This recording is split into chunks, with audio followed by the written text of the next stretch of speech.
নমস্কার বন্ধুরা, পুরাণ কথা চ্যানেলে আপনাদের সবাইকে স্বাগত।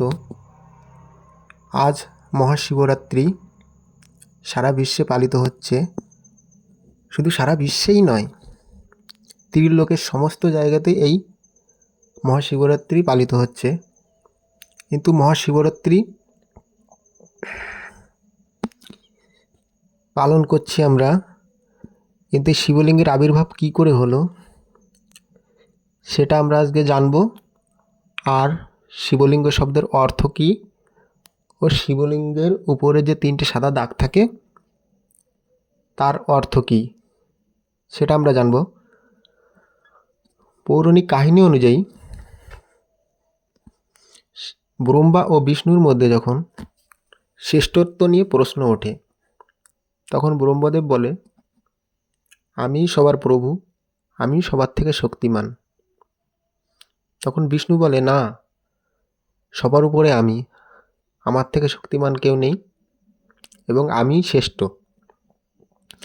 যখন দুজনের ভিতরে এমন বিবাদ চলতে থাকে, তখন একটা জ্যোতির্লিঙ্গ রূপে সেখানে মহাদেব আবির্ভূত হয়।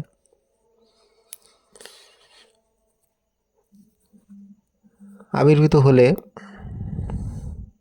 ব্রহ্মদেব বলে আমি শ্রেষ্ঠ, বিষ্ণু বলে না, আমি শ্রেষ্ঠ। দুজনের এমন বিবাদ দেখে মহাদেব বলে, তোমাদের মধ্যে কে শ্রেষ্ঠ এটা প্রমাণ করার জন্যে একটা, এই যে জ্যোতির্লিঙ্গ এর মানে অন্ত পর্যন্ত যে যেতে পারবে, নিচু পর্যন্ত, সেই শ্রেষ্ঠ। তখন দুজনেই চেষ্টা করে সেই জ্যোতির্লিঙ্গের শেষ পর্যন্ত যেতে, কিন্তু তার কোনো আদি অন্ত কিছুই খুঁজে পায় না। খুঁজে না পেলে তখন বলে যে,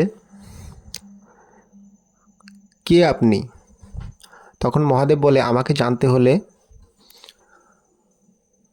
এই নাম তোমরা জপ করো, ওম নমঃ শিবায়। তখন তারা লক্ষ লক্ষ বছর ধরে এই পঞ্চাক্ষর মন্ত্র জপ করে তখন মহাদেবকে জানতে পারে। এই হলো সেই দিন যেদিনে এই শিবলিঙ্গের আবির্ভাব হয়েছিল।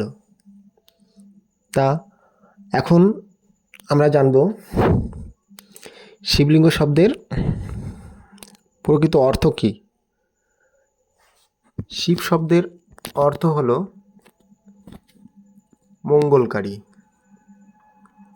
আর লিঙ্গ শব্দের অর্থ হলো প্রতীক। তাহলে শিবলিঙ্গ শব্দের অর্থ হলো মঙ্গলকারী প্রতীক। শিবলিঙ্গের উপরে 3টি সাদা তিলক থাকে, যাহা 3টি অংশ দ্বারা গঠিত। প্রথম অংশ শিবপীঠ, দ্বিতীয় অংশ হলো বিষ্ণুপীঠ, আর তৃতীয় অংশ হলো ব্রহ্মাপীঠ, যা আদি অন্তহীন সত্তার প্রতীক। তাহলে বন্ধুরা, জানতে পারলে জ্যোতির্লিঙ্গের আবির্ভাব কীভাবে হয়েছিল ও শিবলিঙ্গ শব্দের অর্থ কী ও শিবলিঙ্গের উপরে যে সাদা 3টে তিলক থাকে তার অর্থ কী।